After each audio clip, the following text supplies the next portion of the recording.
Sarah's new house had creaky floors and mysterious noises.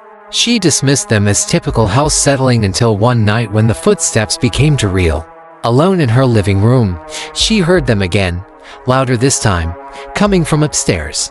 Her heart raced as she climbed the stairs, flashlight in hand. The guest bedroom window was wide open, curtains fluttering. She shut it, but the unease lingered.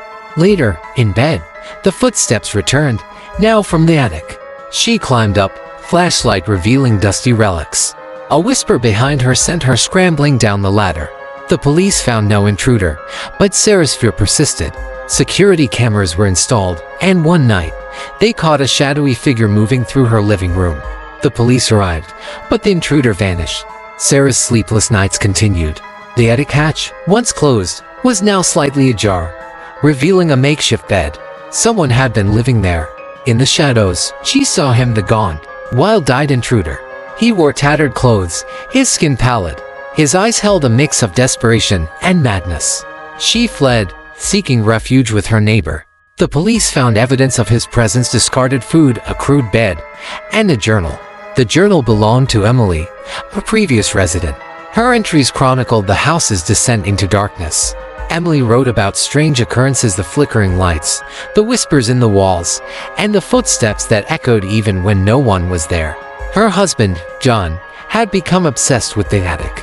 He spent hours up there, muttering to himself, scribbling incoherent notes.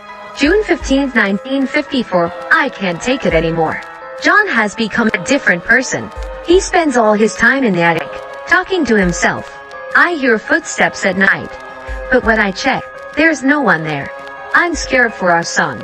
I need to get us out of here.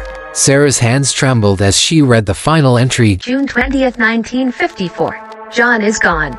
He disappeared last night after another argument. I heard footsteps again, but this time, they were in the attic. I went up there, and the hatch was open. I found his journal. He wrote about seeing things, hearing voices. I'm leaving this house tomorrow. I can't stay here any longer. Sarah felt a chill run down her spine. The intruder had been living in the attic for years, long before she moved in. She realized that the man she had seen might have been John, or someone else who had taken refuge in the attic over the years. She closed the journal and handed it back to Mr. Thompson, the real estate agent. I think it's best if we leave these here, She said. This house has too many ghosts. Sarah moved on, but the memories lingered. She became an advocate for home safety. The new owners renovated the attic, turning it into a cozy reading nook. Closure came, but one night, an unknown caller spoke a familiar voice. Hello, sir.